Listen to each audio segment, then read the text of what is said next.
안녕하세요. YJ 유튜브 YJ입니다. 네, 오늘은 KB금융지주 KB경영연구소에서 나온 한국 1인 가구 새롭게 들여다보기를 한번 해볼 예정입니다. 네, 원래 최근에 계속 KB금융지주에서 나온 2022 부자 보고서인가? 그게 되게 많은 사람들이 그 글을 얘기하고 해서 저도 그거 보러 들어갔다가 그 앞에 있는 1인 가구 것도 좀 재밌어 보여서 일단 1인 가구도 한번 읽어봤고요. 이 내용을 보시면 사실은 그쵸. 저희 다들 뭔가 저도 뭐 지금 재테크 이런 걸 다 하고 있고 계속 시도를 하고 뭔가 계속 이제 오래오래 살 수 있는 장수 리스크가 있기 때문에 더 재산을 모아야 되는 그런 상태잖아요. 그래서 뭐가 트렌드가 무엇일까? 뭘 놓치면 안 되겠다는 생각을 하면서 그냥 보고 있는 중이고요. 저도 1인 가구에 대한 게 사실 보시면은 요즘 주황색 1인 가구예요. 그래서 2030년, 2040년까지 어떻게 보면 인구는 저희가 나중에 하락을 하더라도 일단 1인 가구라는 그 그룹 자체는 계속 2040년까지도 빠르게 우상향할 수 있는 그룹이라고 하니 이걸 또 인지하고 있어야겠구나, 중요할 수도 있겠다, 약간 그런 생각으로 한번 이 자료를 만들어 봤어요. 네. 들어가 보시죠. 고고고. 네. 보시면은 지금 여기 있죠. 지금 2021년 한국 1인 가구는 어쩌고 저쩌고 그 정도였죠. 2021년 현재 한국의 1인 가구는 100만 단위래요. 그래서 지금 7.200만, 7.166 100만이고 여기 4인 가구는 400만이죠. 그러면 여기가 1.8배라고 해요. 이미 1.8배 정도의 차이를 보이고 있어요. 1인 가구, 4인 가구. 그죠? 전통적인 4인 가구가 2016년에는 어쨌거나 그래도 좀 어느 정도 비슷한 전체 가구 수 중에 1인 가구 한 28%, 4인 가구 24.5%였는데 이제 2021년으로 오니까 많이 갈라졌죠. 33.4%와 18.8%로 많이 갈라져 버렸어요. 그러니까 이 트렌드가 어느 정도 온 것 같고요.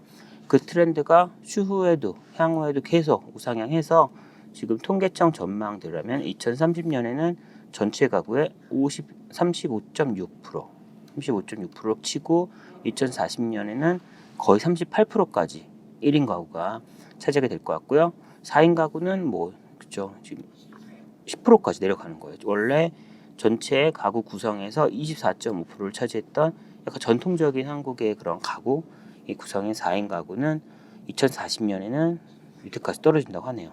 엄청나죠. 물론 2인 가구도 따라 올라가고 있어요. 2인 가구는 계속 올라가고 있어요. 1인 가구에 지금 제가 포커스를 하긴 했지만 1인 가구, 2인 가구 두 개가 올라가고 있고 3, 4인 가구가 특히 4인 가구가 빠르게 내려가고 있죠. 그래서 결론은 이 보고서의 목적은 한국 사회에서 1인 가구의 영향력과 중요성이 전례 없이 증가할 것 같아서 1인 가구에 포커스해서 보고서를 만들었다고 해요. 자세한 게 궁금하신 분은 KB 경영연구소 들어가서 한국 1인 가구 새롭게 들여다보기라는 그 보고서를 한번 보시고요. 그 부분 주요 내용만 발췌해 봤어요.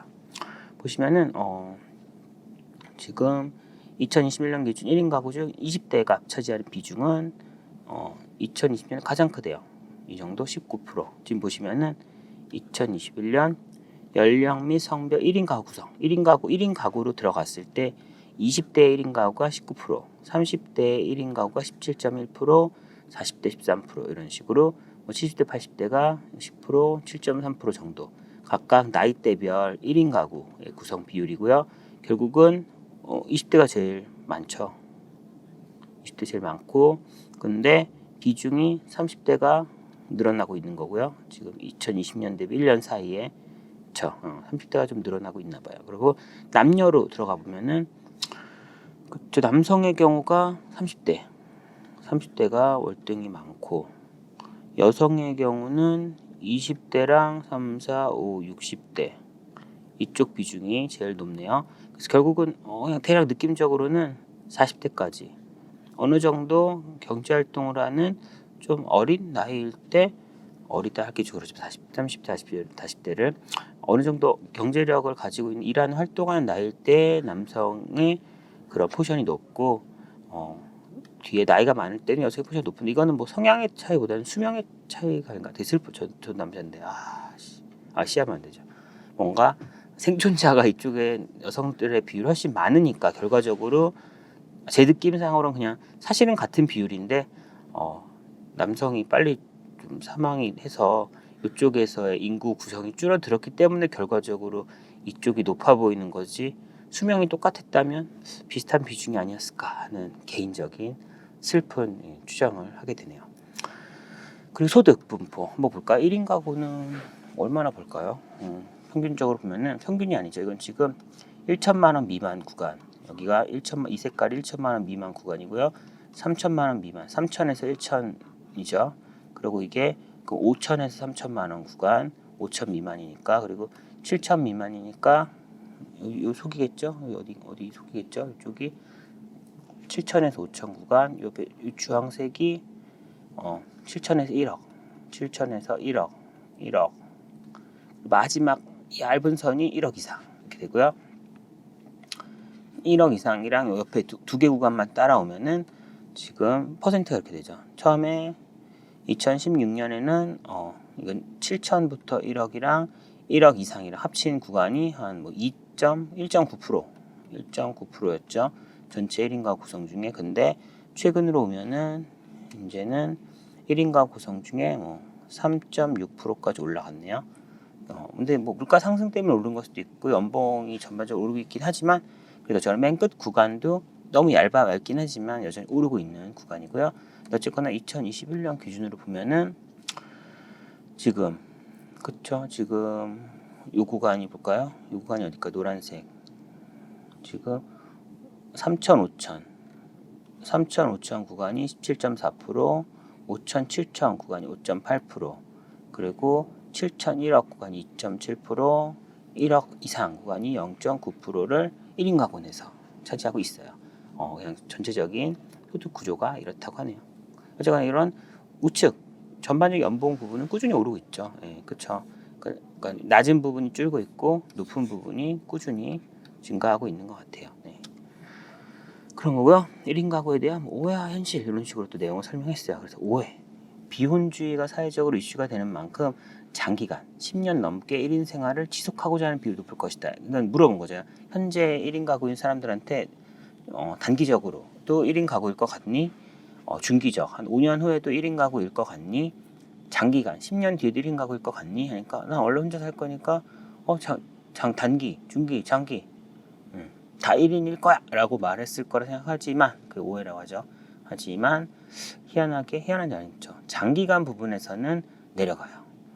장기적으로는 1인 가구를 벗어나고자 의향이 증가한 것으로 보인다고 하는데 보시면은 그러니까 지금 계속 보시죠. 그러니까 지금 보면은 예를 들어 20대, 30대, 40대도 보면은 단기 1년 뒤에 저희가 계속 1인 가지고 1인 가구 유지할 거라 생각하는 게 2020년에는 51%였는데 2022년 2년 뒤에 물어보니까 52%로 늘었어요. 난 1년 뒤에도 1인 가구일 것 같대요. 그리고 중기 5년에 대해서도 한 5년 뒤에도 1인 가구일 것 같아요. 물어보니까 2020년에는 26.7%가 네 그래요 했는데 2년 뒤에는 또 늘었어요. 그래서 중기 하지만 10년 뒤에도 1인 가구일 것 같아요 하는 거는 줄었죠. 지금 2% 4%포인트 정도 줄어들었죠.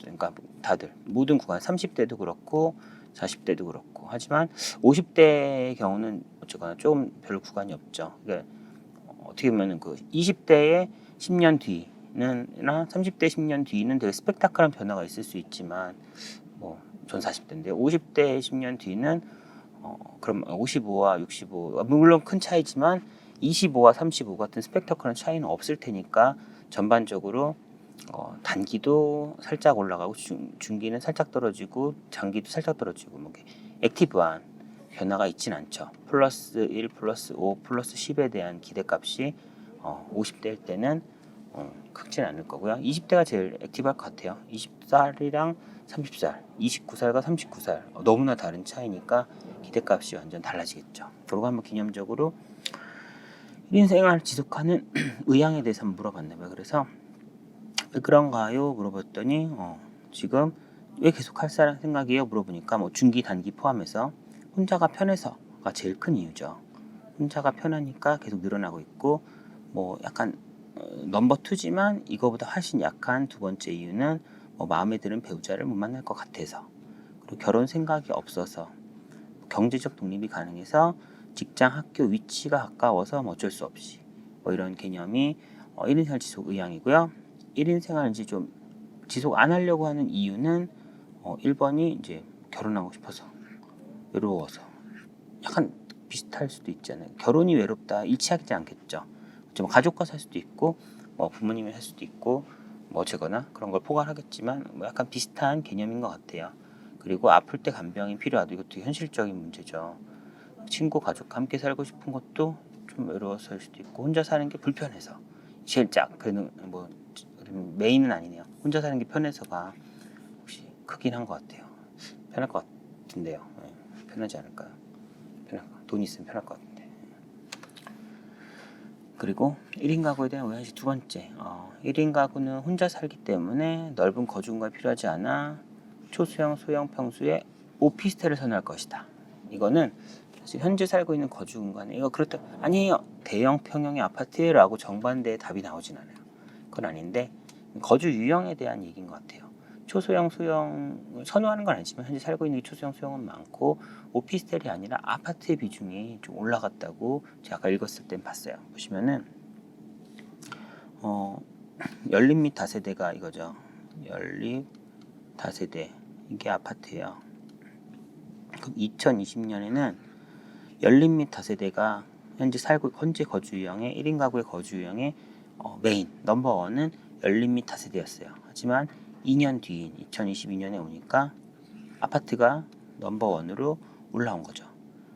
그러니까 한국에서는 아파트가 조금 물론 단점도 있죠. 아파트라는 성량값, 층간소음 많은 단점이 있지만 또 공동 거주에 의한 장점, 관리할 수 있음 이런 부분들이 많이 있으니까 여전히 단독주택이 아니라 아파트가 한국에서는 좀 선호되고, 저도 아파트에 살고 있으니까요. 더 좋은 아파트에 살고자 하지 다른 유형으로 가려고 확 이러진 않잖아요. 그래서 1인 가구 역시 현재 그러니까 점점 아파트 쪽 비중이 올라가고 있다는 거고요.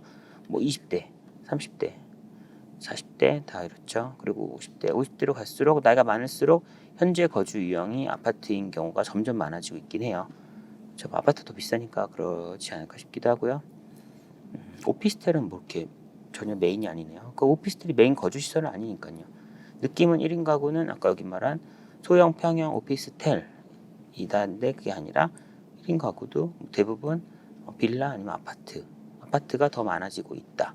오피스텔이 넘버 3인 거죠. 그리고 이 세 개의 유형 중에서 그런 거고요. 3번 1인 가구는 욜로, 인생 한 번만 산다라는 욜로의 가치관을 가지고 있어서 아마 지르고 다닐 거다. 저축 안 하지 않겠냐라고 오해란 거지. 오해예요. 이거 지금 제가 그렇다. 여기 KB 연구소에서 너네 그래 이렇게 말한 게 아니에요. 약간 이런 오해가 살짝 누군가 있는데 사실은 저축 많이 한다는 거죠. 사실은 보시면은 물론 2인 가구, 3인 가구, 4인 가구랑 비교한 건 아니에요.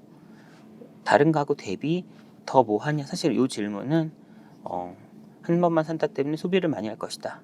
그러니까 사실은 가족들이 있어서 한 번만 살기 어려운 그런 사람들 대비로는 더 소비를 많이 할 수도 있지 않니라고 사실 그렇게 찾아봐서 오해를 해결하려면 2인 가구, 3인 가구, 4인 가구랑 비교를 했었어야 되는데 일단 그렇게 비교하진 않았고 그냥 1인 가구의 2020년과 2022년 히스토리컬한 변화만 본 거예요. 그래서 그러면서 일부 오해를 해소한 거죠.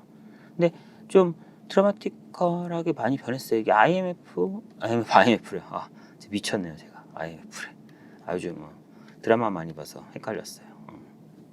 코로나죠. 코비드 19 그런 이슈들이 있으니까 그게 사람들을 많이 변하게 한 것 같아요. 소비 비중이 되게 많이 변한 거죠. 이거 사실은 사람들이 이때가 아파트 급등 하다가 정점 찍고 또 2022년에 다시 떨어지고 진짜 스펙타클한 이런 자산 시장을 보여주고 있죠. 주식도 3천까지 올랐다가 또 확 떨어지고 그런 롤러코스터 같은 상황 하에서 어쨌거나 비중이 결국 사람들이 소비를 많이 줄였어요. 1인 가구들이. 그리고 저축을 늘리고 대출도 갚았죠.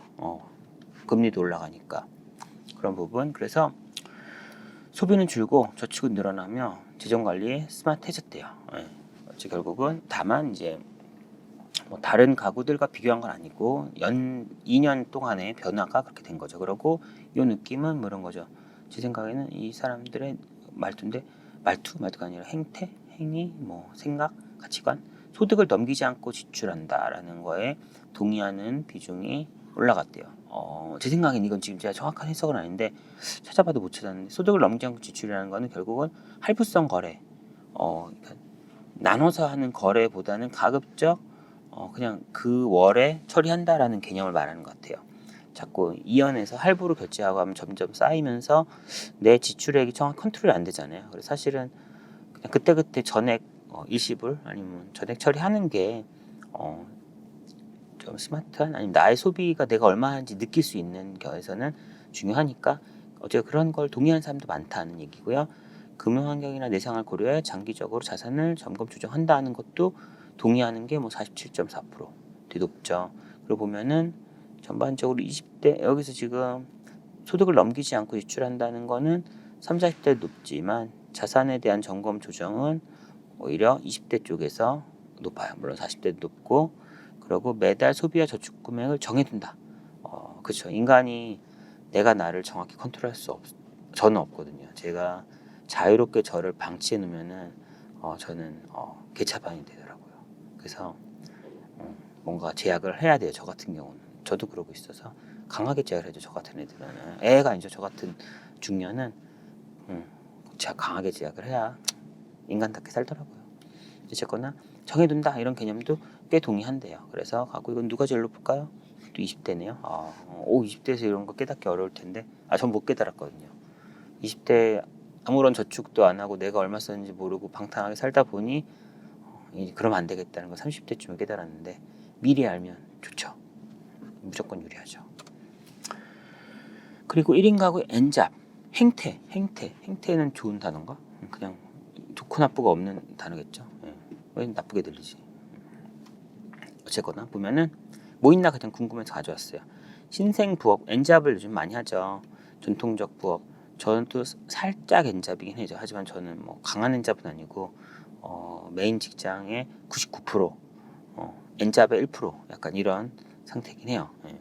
그래서 메인 잡을 강화하기 위한 목적으로 저는 사실은 나머지 걸 하고 있죠. 이게 뭐 유튜브나 블로그나 이런 게 거기서 수입을 내려고 막 하는 것보다는 저는 제 이력서, 제 포트폴리오 관리라고 생각하고서 제 회사에 오히려 좀 더 플러스하기 위해서 하고 있긴 해요. 저는 그래서 회사 그만두려고 블로그랑 유튜브 하는 건 아니고요. 회사 더 잘 다니려고 하고 있어서 저는 그런데 다른 분은 각자의 목적이 게만 다르겠죠. 그래서 연잡하고 있는 신생부업이 뭐 있나 이거 보려고 한번 해봤어요.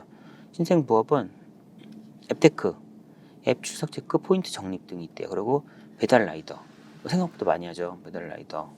그리고 소셜 크리에이터, 블로거 이런 것들도 부업을 하고 있고요. 온 오프라인 판매, 스마트 뭐 마켓 이런 거 많이 하죠.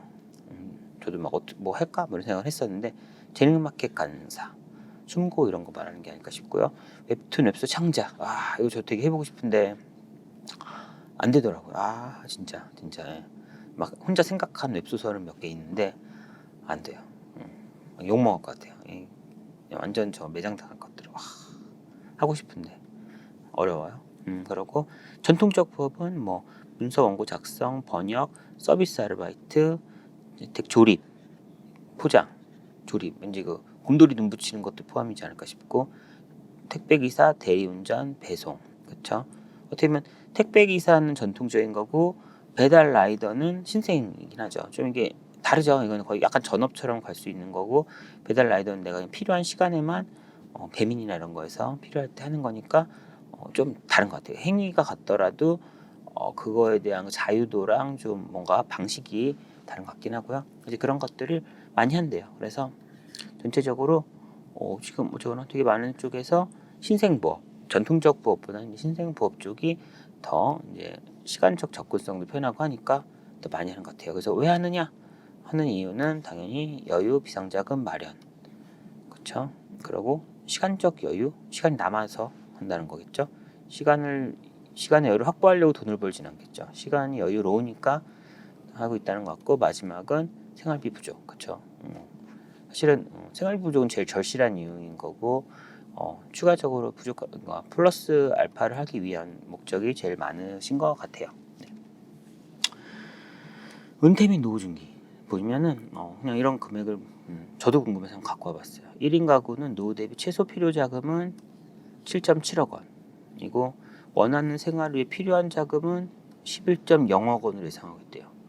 근데 이런 자료 보면 여기는 정확히 안 나와 있는데 아까 원래 요즘 많이 한다는 2022년 뭐 부자 보고서 이런 거 보면은 부자의 그 커트라인 최소 커트라인은 금융자산 10억으로 잘랐던 것 같아요. 부동산을 뺀 거죠. 거주형 부동산 비쌀 수도 있고 쌀 수도 있지만 부동산은 빼고 추가적으로 금융자산 10억으로 부자를 했어요. 그럼 부동산까지 플러스 되니까 총 자산은 더 많겠죠. 그렇게 되는데 여기서는 사실 무슨 필요자금 7.7억 원이니까 부동산 개념이 아니고 현금 개념이긴 하겠죠. 금융자산일 수도 있고 그쵸? 필요하다는 개념은 뭐 이 정도 아니면 그 주택을 영무 기준 이런 거 하려나 어쨌거나 뭐 그런 거 다 감안해서 필요 자금은 최소 7.7억 원 노후를 위해서 실질적으로는 내가 적절히 잘 살려면 11억 원이 필요하다라고 생각하고 있대요. 그러면 은퇴 준비 방법은 뭐라고 있나요? 과거에는 이것도 되게 많이 바뀌었어요. 2년밖에 안 지났는데 어떻게 이렇게 많이 변하나 싶어요. 되게 힘든 시기였나 봐요. 저희 모두에게. 원래 예적금이 넘버원이었어요. 이거 아마 복수 응답해서 1위를 합친 거기 때문에 2% 합이 100이 되진 않아요. 어쨌거나 비중이 여기가 제일 높았는데 지금 개인연금, DB, DC, 퇴직연금, 투자상품, 보험, 공적연금 세상에 예적금이 여기까지 떨어졌어요. 2년 사이에. 그쵸? 우리 대체 무슨 인생을 산 거예요, 2년 동안. 진짜 힘든 인생 2년이었나 보네요. 2년? 요거 아니에요. 2 years. 네. 그러고요. 네, 어쨌거나 이렇게 많이 변할 수가 있나요? 지금 2016년 대비 2022년이라고 하도 약간 많이 변했다 할 텐데 2020년과 2022년이라니 약간 자료 보면서 세상이 진짜 빠르게 변하고 있구나. 약간 저도 나이가 있으니까 나이가 있다고 약간 현재 안주하면 정신 차려 보면은 엄청 세상과 멀어져 있겠구나라는 그런 걱정이 살짝 드네요. 예. 놓치지 않아야겠군요. 그래서 갭 얼마나 많이 변했나? 개인연금이 플러스 17.3%포인트라는 얘기겠죠. 플러스로 올라갔다는 얘기고 부동산 관련도 올라갔고 예적금이 가장 많이 내려갔네요. 예적금은 안 하고 투자라고 생각보다 연금에 대한 개념이 많이 생겼네요. 퇴직연금, 개인연금, 공적연금 세 개가 맨날 그 3단계 무슨 그 연금 체계라고 하잖아요. 그거에 대한 게 세상에나 지금 넘버 1, 2, 4로 왔어요. 그 이론이 드디어 빛을 발하는 시기가 온 것 같아요. 그래서 연령별로는 뭐 20대도 퇴직금, 퇴직연금 이게 많이 안 쓰였을 텐데 여기 집중이 될 수 있나? 더 늘려나? 보통 DB, DC형으로 1년마다 1년 연봉의 10% 정도 쌓잖아요. 그럼 이게 누적돼서 투자를 하는데 그러니까 직장이 쌓일수록 운용 금액이 올라가죠. 그렇긴 하는데 그리고 개인연금도 어쨌거나 다들 많이 하고 있나 봐요. 개인연금 투자 30대는 개인연금 투자, 개인연금, 퇴직연금. 개인연금이 이렇게 상위로 올라올 수 있었다는 게 놀랍네요. 뭐 나쁘다 좋다가 아니라 난 개인연금 약간 저를 되돌아보게 되는데요. 개인연금 내가 신경 쓰고 있었나? 나 뭔가 옛날에 하나 살짝 가입한 게 있고 그 이후로 금액을 늘리시던 적도 없고 신경 안 쓰고 있었는데 이렇게 좀 세상이 바뀌었나? 한번 저도 제 개인연금을 되돌아봐야겠다는 생각을 잠깐 하게 되고요.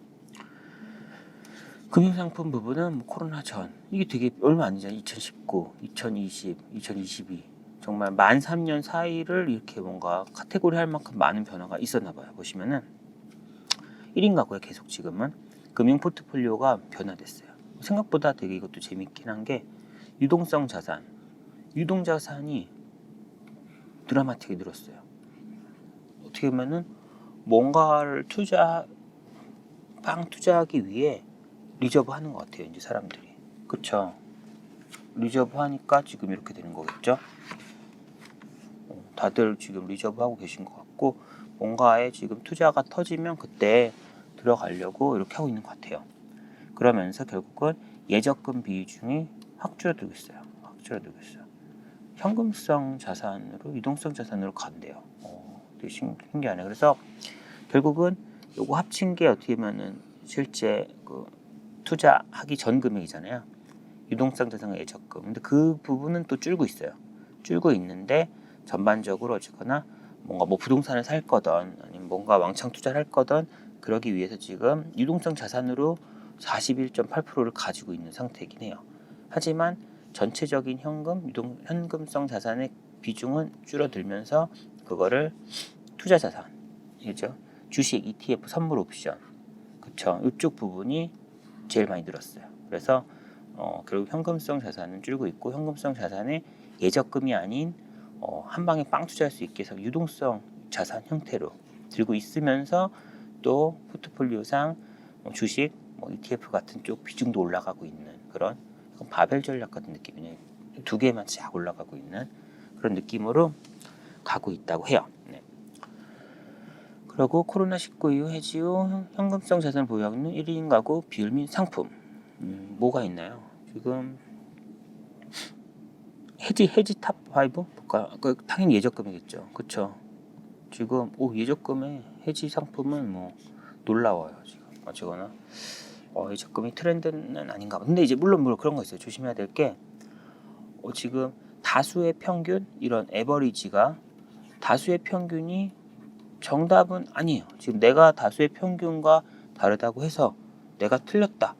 아니면 다수가 일로 가고 있다고 해서 이 일로 내가 가야겠구나라는 걸 의미하진 않아요. 지금 제 생각에 이런 자료들을 볼 때 헷갈리시면 안 되는 게 그냥 지금 다수가 어디로 가고 있냐를 보면서 그래서 나도 다수 쪽을 갈 수도 있지만 그래서 나는 다수 쪽을 안 가야 될 수도 있어요. 그러니까 그런 해석은 너무 이렇게 정답이다라고 지금 그냥 평균을 찾아가는 거, 평균 값을 찾아서 평균 값이 여기 있다라고 제시해주고 있는 거지.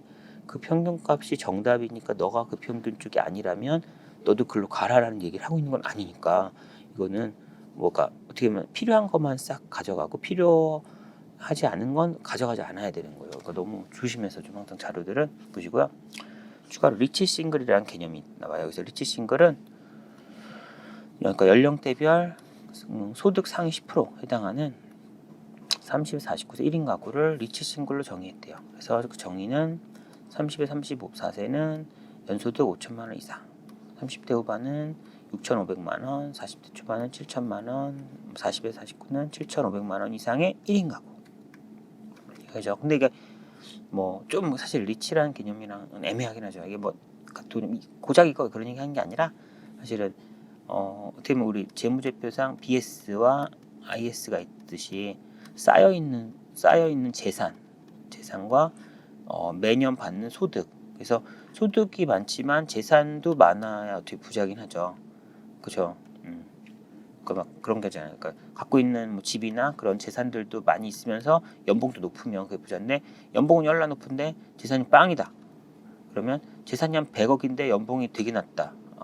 그 사람이 더 부자잖아요. 사실 재산이 100억이고 연봉이 되게 낮은 사람이 더 부자잖아요. 그래서 약간 그런 그러니까 재산적인 개념도 있긴 해야 되는데 일단 여기서는 그건 제끼고 소득만 포커스했다라고 그냥 보시면 돼요. 그래서 정답은 아닐 수도 있는 거죠. 근데 이렇게라도 해도 뭔가 의미 있는 자료가 나올 수 있으니까 여기로 간 거고요.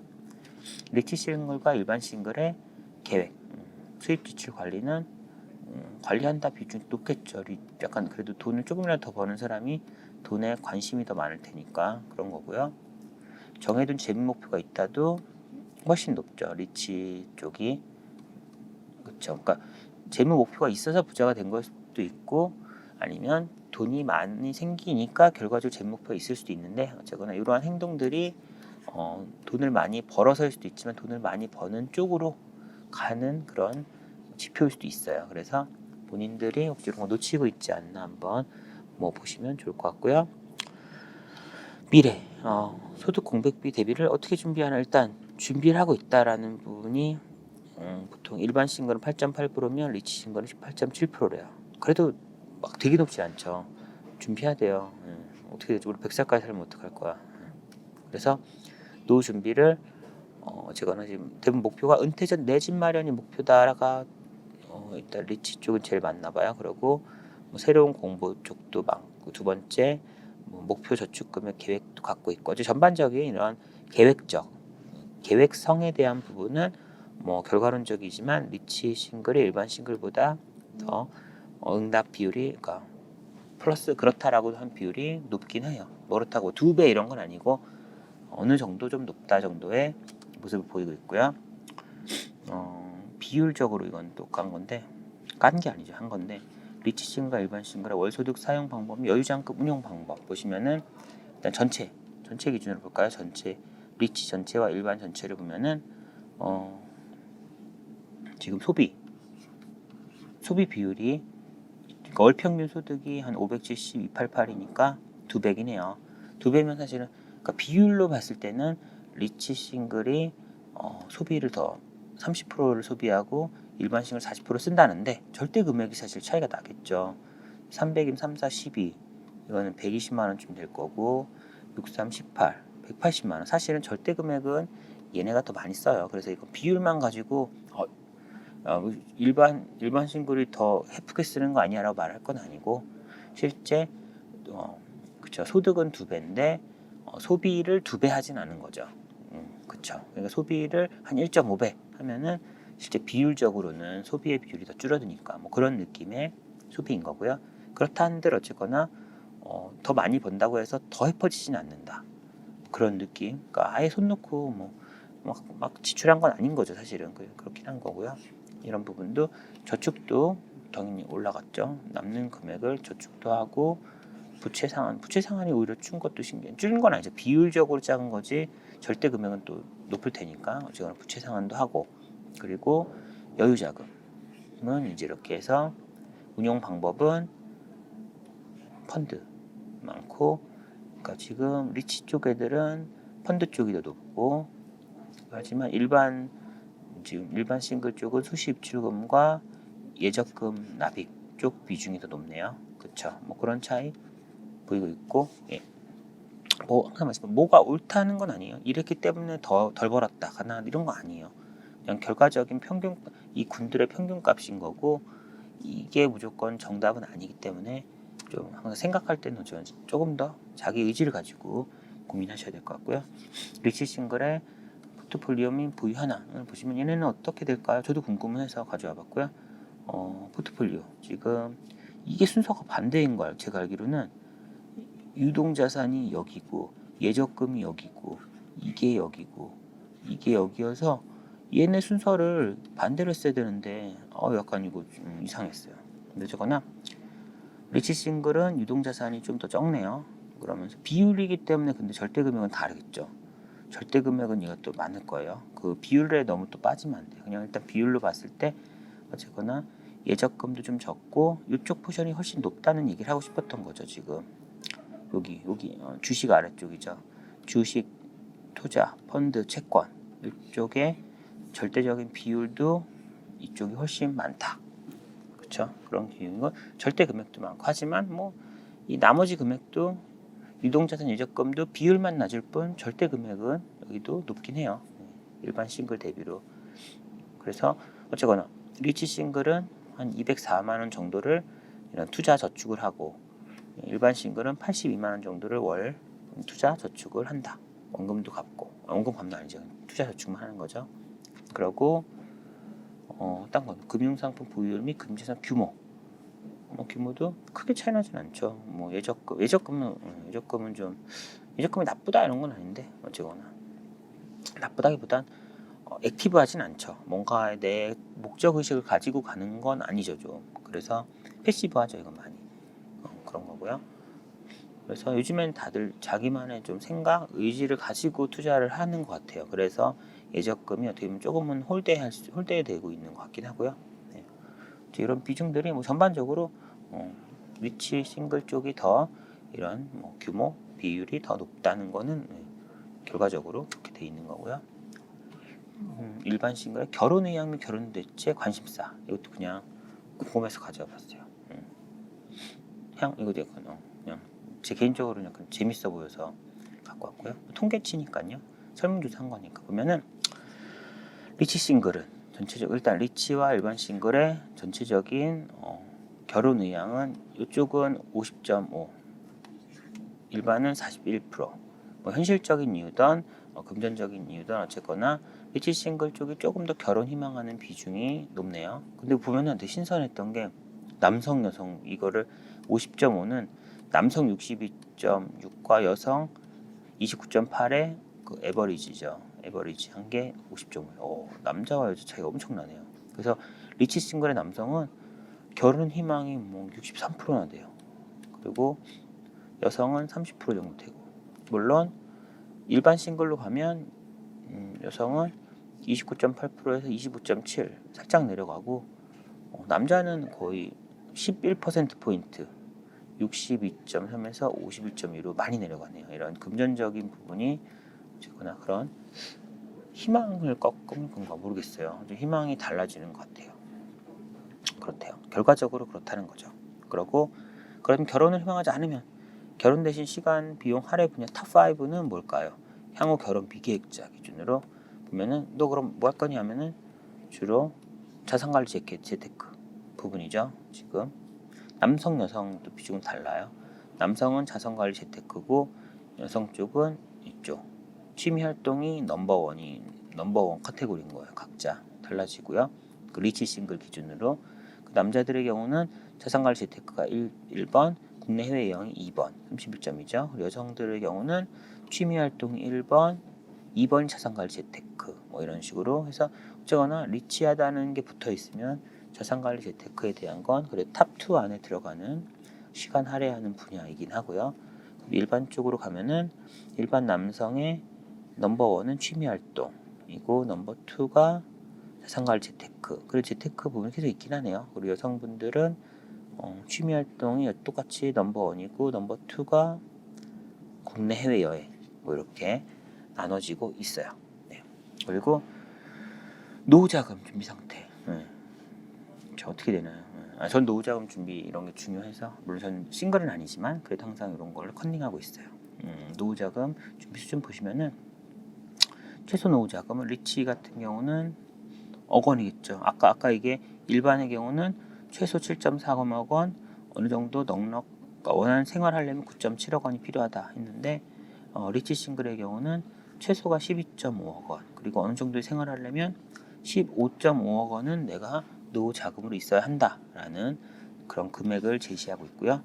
그러니까 저희 다들 이런 금액이 지금 모여져 있나, 모일 수 있나, 모이고 있나 한번 생각을 해봐야 될 것 같고 저도 좀 금융상품이 이 정도 안 되거든요. 그래서 더 바싹 투자를 해야겠구나라는 약간 반성을 지금 하고 있습니다. 네. 노후 대비 현재 자금 준비 인식 수준 100% 준비 완료 거의 없죠. 그렇죠? 지금 일단 여기는 10% 미만 잘 준비 안 된 거예요. 뭐 10억 준비하면 1억 준비 1억 준비는 많이 했네요. 미만이니까 1억 미만이겠죠. 예를 들어 10억을 모은다 하면은 1억 미만인 거고 이쪽은 그래도 한 5억까지 갔으면은 뭐 많이 모은 거 아닌가요? 어쨌거나 10에서 50% 심리적인 준비겠죠. 좀 정말 금액을 가지고 정확히 나누진 않았을 거고 내 느낌상 난 한 10에서 50%야라고 해서 체크를 했을 것 같은데 어쨌거나 그 부분이 현재로 대부분이고 스스로 50% 이상 준비했다라고 하는 포션은 뭐 리치 싱글이면 한 20% 아니면 일반 싱글은 7% 정도의 그 설문조사한 사람 중에 그 정도 비율만 난 50% 이상 현재 노후 대비를 됐다라고 말하고 있는 것 같아요. 많이 준비 다들 해요. 저는 싱글이 아니고 4인 가족이지만 많이 부족해요. 그래서 보면서 많이 반성하게 되네요. 저도 그러니까 언제 그만둘지 모르니까. 이제 끝났고요. 어쨌거나 1인 가구라는 거는 전 1인 가구 아니지만 아까 최초의 그 통계치를 보듯이 향후 2040년까지 꾸준히 빠르게 확대될 그런 그룹이에요. 그래서 뭔가 영향력을 더 많이 가질 트렌드를 이끌 그룹이 될 수가 있으니까 저희도 다들 이제 뭐 재테크에 관심도 많고 다들 투자에 관심도 많기 때문에 뭔가의 미래의 메인 트렌드가 뭔지에 대해서 이게 정답은 아니겠지만 힌트라도 계속 머릿속에 넣고 해야 그것들이 쌓여서 뭔가 의사결정을 할 때 또 나만의 의사결정을 현명하게 할 수 있을 것 같아서 어쨌거나 다들 머릿속에 1인 가구라는 이런 단어가 향후에 한 10년, 20년 동안 더 중요해질 수 있다. 고객층으로서 뭐 어떤 수요층으로서 그러니까 기억하자라는 얘기를 하고 싶고요. 오늘은 여기서 마치겠습니다. 또 다음에 뵐 수 있으면 봬요. 안녕.